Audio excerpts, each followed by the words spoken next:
Genesis 21 isn't the actual beginning of the story of the dysfunctionality of the family of Abraham, but it's where we really start seeing the ongoing strain caused by how Abraham and Sarah have decided to do things, as well as the recurring theme of parental favoritism, which we'll see through the time of David as a big problem. And there's just a lot of ancient Near Eastern context as far as the laws behind what they're doing and why. Hi, I'm Tyler Dawn Rosenquist, and welcome to Character in Context, where I teach the historical and ancient sociological context of Scripture with an eye to developing the character of the Messiah. I am now exclusively working to teach and make disciples of kids over at Context for Kids. So this portion of the ministry is currently devoted to teaching adults how to teach kids by making sure that we're supporting their growth and faith in the Messiah. I want you to be able to answer their hard questions about the text instead of feeling like you maybe have to blow them off.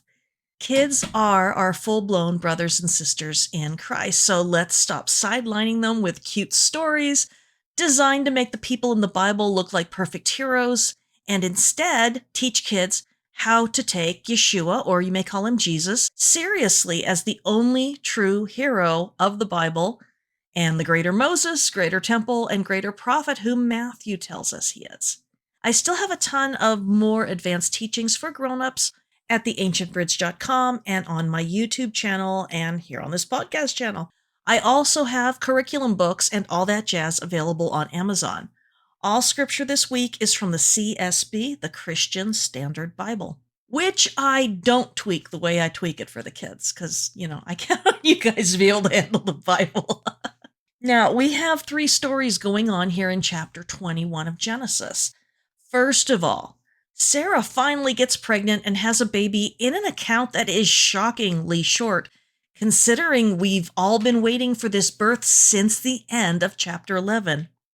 Next, we have the puzzling account of Sarah sending away Hagar and Ishmael with nothing but a skin of water and enough maggoty bread to last 3 stinking days. Oh, wait, that's the 2 towers.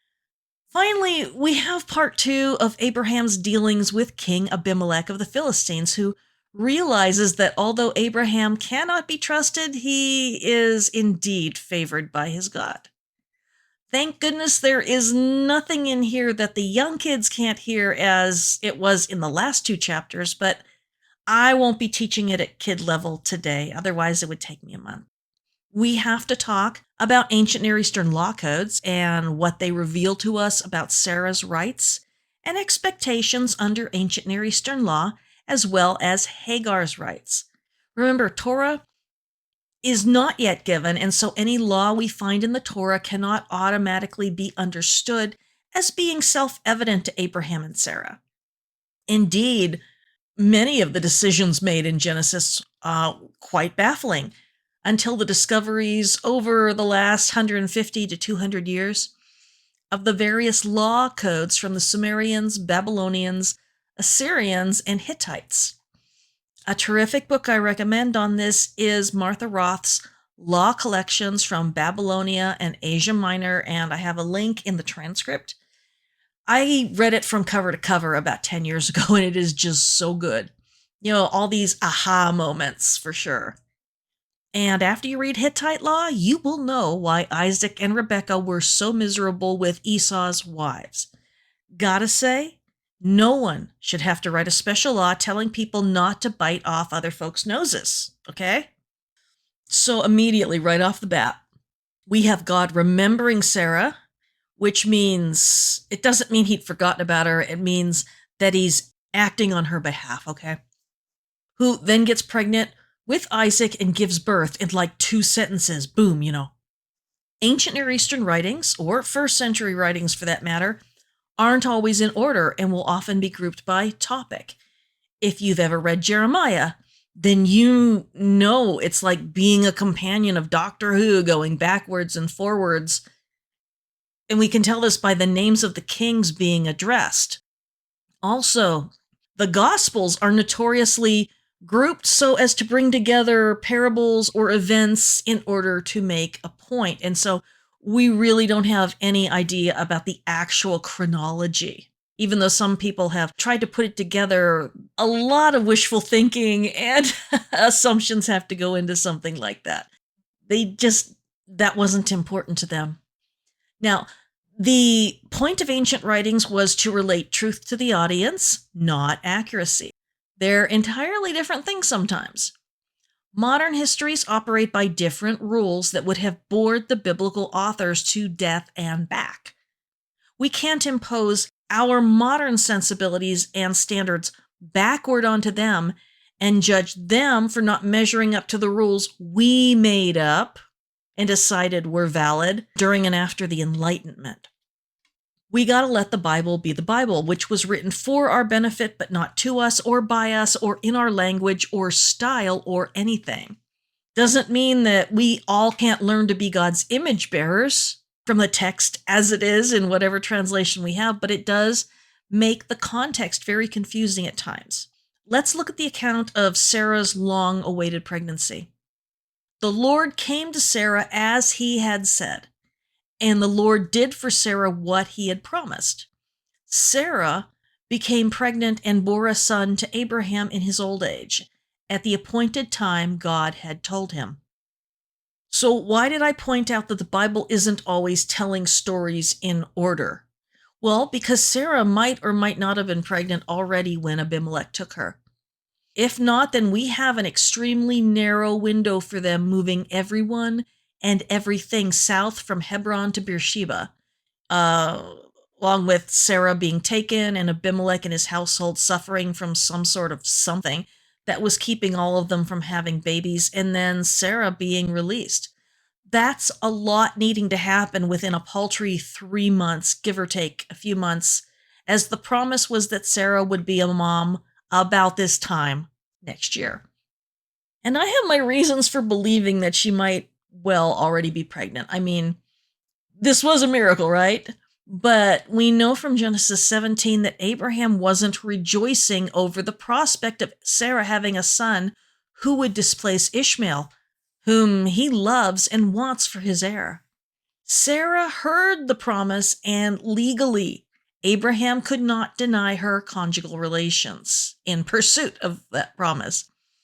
We've already seen the rift between them after the pregnancy of Hagar, and after chapter 22, we find that they've actually been living apart, with Isaac living with Sarah to the north and Abraham living where Hagar will move to in this chapter. Things aren't good between them, and they haven't been for all of Ishmael's life, I imagine. We can't blame or scorn Abraham for loving Ishmael, who's blameless in all this drama. They have 13 years of history before Sarah ever falls pregnant. And each generation of his family through Joseph repeats the same traumatic story of favored children and the resulting fractures to the respective families. But, I digress. The Lord has fulfilled his promise, and Sarah bears a son. Let's go on. Abraham named his son who was born to him, the one Sarah bore to him, Isaac. When his son Isaac was 8 days old, Abraham circumcised him as God had commanded him. Abraham was 100 years old when his son Isaac was born to him. So we have this seemingly strange threefold construction here linking Abraham and Isaac, which reads oddly, but it isn't really that crazy when we look through the Bible and see how repetition looks during significant events. Abraham names Isaac kinda, because God has specifically told Abraham that that would be his name. God has named both of Abraham's sons personally. Isaac, of course, is tied to the word that can mean laughter or mocking or play depending on the context. And we have this odd threefold declaration of Isaac's name. Isaac was born to Sarah. Isaac was circumcised at 8 days old. Isaac was born when Abraham was 100 years old, making Sarah 90. But Isaac is sort of treated like furniture on a set. He's the object of the actions of God and his parents. There is nothing about him being special or anything, which is rather odd. All this waiting, and we just get this brief birth announcement where he doesn't even seem to be very important. And in fact, Isaac never gets much attention in the Bible compared to Abraham and Jacob. He's like this strange blip in the story of the patriarchs, the focus of a lot of action while really doing nothing of merit himself. His birth is a miracle, the very first birth miracle in the Bible out of 7. So you got the pregnancies that resulted in Isaac, Jacob and Esau, who were twins, Joseph, Samson, Samuel, John the Baptist, and, of course, Jesus. But Isaac's birth is also a disappointment because the lead-in has been so dramatic. He is the only one of the 3 patriarchs who doesn't have his name changed later. I guess when God names you, it's correct the first time. And I do want to mention that right now we have the fulfillment of every promise of God that would occur during the life of Abraham. All right, so Sarah said, "God has made me laugh, and everyone who hears will laugh with me." She also said, "Who would have told Abraham that Sarah would nurse children? Yet I have borne a son for him in his old age." The interpretation on this is controversial because it isn't clear whether Sarah is complaining that people will laugh at her in her admittedly ridiculous situation. I mean, it'd be a viral video now of her nursing a baby and people would be crying fake news. Or she could be laughing with joy or disbelief. It can actually go either way, but I find myself wondering about the timing of their move from Hebron to Beersheba when Sarah's supposed to be getting pregnant at any time. Did Mamre believe that Sarah was Abraham's unmarried sister too? If so, after all those years of being allies, it would have been quite hard to explain why Sarah was pregnant. And I am not just talking about her age. It would have been quite a scandal. Perhaps they had to get out of there to avoid the admission of having misled an ally. It wouldn't have been out of character for Abraham. After all, when he met Mamre, he was just another strange man who might take Sarah, right? The child grew and was weaned, and Abraham held a great feast on the day Isaac was weaned. So at this point, Isaac is probably 3, and he's past the critical first phase of life towards survivability. Infant mortality was incredibly high in the ancient world. I know during the time of Yeshua that a third of babies in the land were dead before they were a year old. So they were nursed as long as possible, and then when they were about 3 or so, they were weaned, and it was the time for the celebration and not before. And if you aren't familiar with the term weaning, it means the cessation, the stopping of breastfeeding. Now, it should be the cause for celebration. And if Abraham failed to do this, he would be dishonoring Sarah and his own house. This had to happen regardless of his personal feelings about Ishmael being permanently displaced or replaced as per A&E law, which gave precedence to any child of the wife or senior wife. Hagar was still a slave by Abraham's own admission, and therefore not a full wife but a concubine. Likely he had no relations with her after she became pregnant the first time, but we have to remember that Abraham has failed to protect Sarah twice at this point from being taken by other men. And Hagar's son is now likely 16 or 17 years old, the age at which a person was likely to go on to live a full life, and especially if they were male and didn't have to face the dangers of childbirth. But Sarah saw the son mocking, the one Hagar the Egyptian had borne to Abraham. So she said to Abraham, "Drive out this slave with her son, for the son of this slave will not be a co-heir with my son Isaac." So different translations render what Ishmael was doing as laughing, playing, mocking, scoffing, something like that.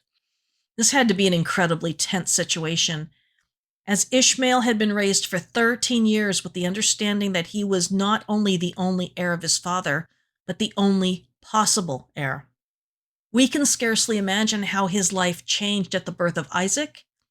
And now that Isaac has survived the first 3 years of his life and a feast is being thrown to celebrate that, there had to be bitterness over this helpless intruder who was supplanting him because of a social technicality.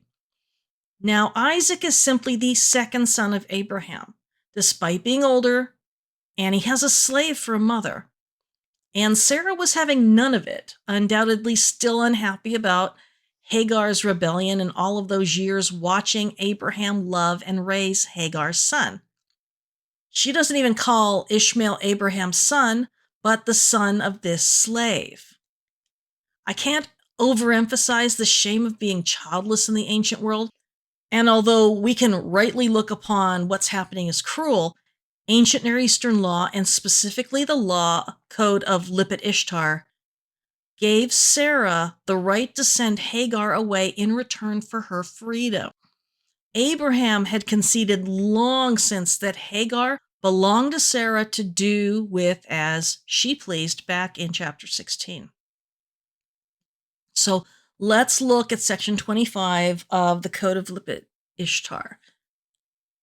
If a man married his wife and she bore him children and those children are living, and a slave also bore children for her master, but the father granted freedom to the slave and her children, the children of the slave shall not divide the estate with the children of their former master.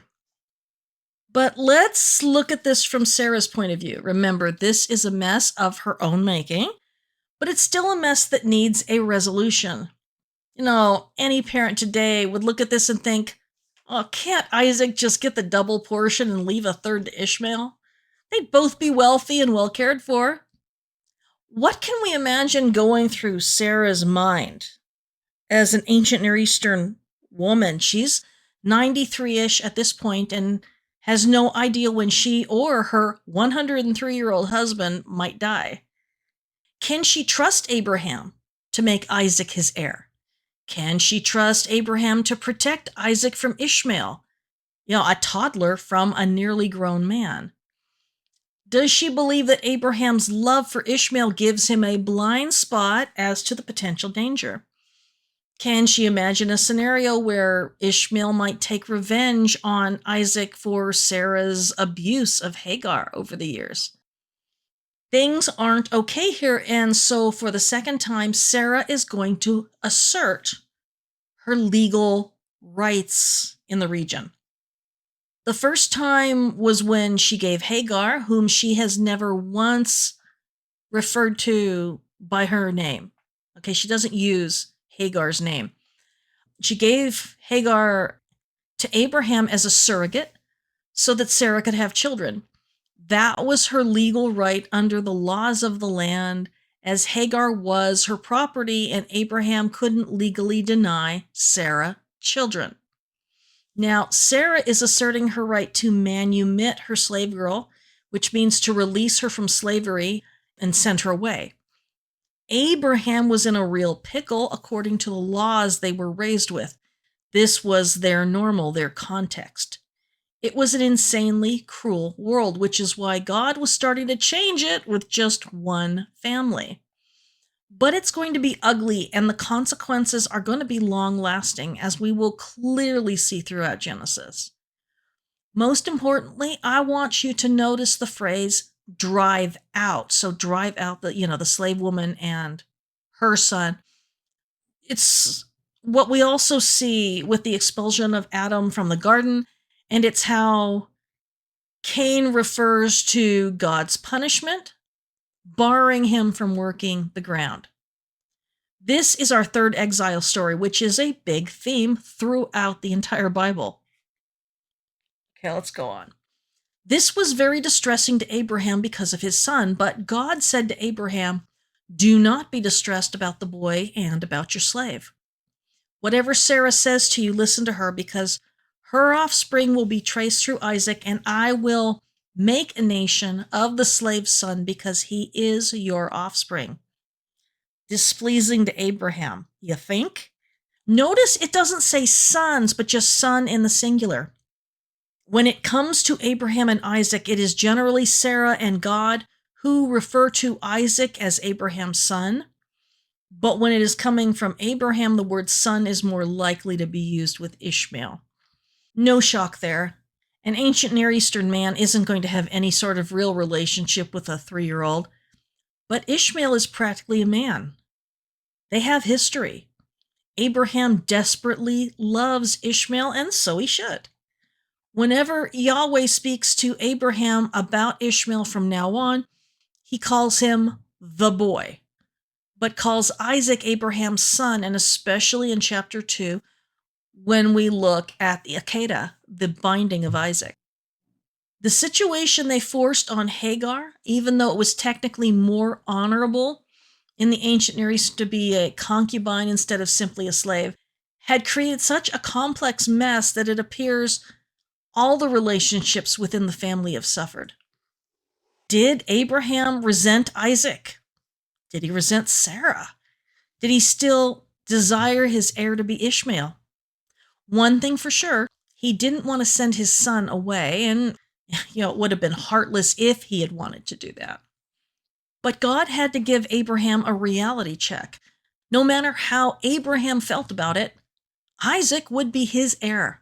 Isaac was God's choice. Period. Oddly enough, despite always calling Hagar by her first name when talking to her, and he's the only one who does, when speaking to Abraham, he calls her what Abraham called her in chapter 16, the slave woman. Was it a sort of rebuke? Like, what do you care about this woman? You don't even call her by her name, and yet you love her son? Serious disconnect here, and yet, that was the world they lived in. There's been a distancing going on between Abraham and Ishmael that God has been trying to get Abraham to accept since Genesis 17. Why did God tell Abraham to do whatever Sarah says? Did he also see Ishmael as a potential danger toward Isaac? Would God be unable to bless Ishmael if he remained in the vicinity of Sarah and Isaac? There is so much bitterness and rancor at this point that it's hard to imagine Jerry Springer not jumping up and down with glee at the thought of having them all on his show, right? I suppose the one thing we can say is that this is too awful to continue, and even though Sarah created this problem through following ancient Near Eastern law codes, she also had to be the winner in this situation because God had chosen her to be the mother of Isaac in order to show his power over life and death. Okay, let's go on. Early in the morning, Abraham got up, took bread and a water skin, put them on Hagar's shoulders, and sent her and the boy away. She left and wandered in the wilderness of Beersheba. Is there anyone who isn't bothered by this? Bread and a skin of water? They're living close by the border of Egypt and the northern Negev. Couldn't he have sent her with a camel and a donkey and personal servants and money? We keep hearing how rich Abraham is, so a little generosity might be nice here. However, technically, everything belonged to Isaac as heir, and God had told Abraham to listen to Sarah. Sarah might have been angry at Ishmael dishonoring her son, or scared at real or imagined danger, or simply feeling powerful now that Isaac was weaned, which put her in the position to make demands on behalf of God's chosen heir for Abraham. I want to give her the benefit of the doubt here, but this is just plain ugly, and there is no clear-cut good guy in all of this. So much goes unsaid, but that's why the Hellenistic era books like Jubilees and Enoch and the Testaments of the Patriarchs were written as popular fiction to fill in the blanks of these accounts with what-if stories. I personally believe that Abraham would have sent Ishmael away with a lot more if he was left to his own devices. But God knew Sarah's heart in this matter and used it to work a miracle for Ishmael and another visitation for Hagar. Sarah wasn't getting the last word in the fate of the slave woman and her son. Ishmael wouldn't directly inherit from Abraham, but he would be blessed because he was Abraham's son. As God had promised Hagar all the way back when she was pregnant and on the run from Sarah's anger and abuse. God saw to justice for Ishmael personally, but like before, Hagar gets lost in the wilderness on her way back to Egypt. Evidently, she has my lack of an inner GPS going for her. Let's finish this out. When the water in the skin was gone, she left the boy under one of the bushes and went and sat at a distance, about a bow shot away, for she said, I can't bear to watch the boy die. While she sat at a distance, she wept loudly. God heard the boy crying, and the angel of God called to Hagar from heaven and said to her, What's wrong, Hagar? Don't be afraid, for God has heard the boy crying from the place where he is. Get up, help the boy up, and grasp his hand, for I will make him a great nation. Then God opened her eyes, and she saw a well. So she went and filled the water skin and gave the boy of drink. God was with the boy, and he grew. He settled in the wilderness and became an archer. He settled in the wilderness of Paran, and his mother got a wife for him from the land of Egypt. Again, this is so relatable, regardless of what Hagar has done over the last 16 years, and we don't know for sure what that is. I mean, maybe she's been teaching Ishmael to hate Sarah and Isaac. Who knows? Lost with her son in the wilderness, far from any settlements, with no water. It's hot during the day and cold at night. She helps him to lay down under a bush for shelter, and then she walks off a distance because she just can't bear to see her son die. She begins to lament loudly, but it's the voice of Ishmael that God hears. Why? Well, it's a mystery. Last time God heard and responded to the cries of Hagar, but this time he is responding to the boy. I believe it's on account of Abraham. Had Abraham taught Ishmael to pray and call in the name of the Lord? I would certainly hope so. Ishmael had been circumcised 3 or 4 years earlier, and so he was part of God's covenant with the household of Abraham, even if Abraham's land covenant descendants wouldn't come through Ishmael. Ishmael, unlike Moab, Ammon, and Esau, wasn't given land by Yahweh. He lived as a wanderer in the wilderness, and we will see that some of his descendants became caravan traders dealing in merchandise, including slaves like Joseph, to Egypt. But land isn't the only blessing available from God. Although God hears the voice of Ishmael, he speaks to Hagar again, calling her by name. He tells her to get the boy up because he has a blessed future and will become a nation. The same promise she received in Genesis 16. For the second time, God provides a well for her, making up for the lack of supply received from Abraham. They remained in the wilderness with Ishmael as a hunter, and Hagar got an Egyptian wife for him. And that's almost the last we hear of him. We will get his genealogy later, and he will return for the burial of Abraham. I will put out a second part about Abraham and Abimelech and Phicol, part 2, in a week or so. But this is good enough to cover what I'm going to be going over with the kids for probably the next month. Thanks a lot, and I'll see you next time.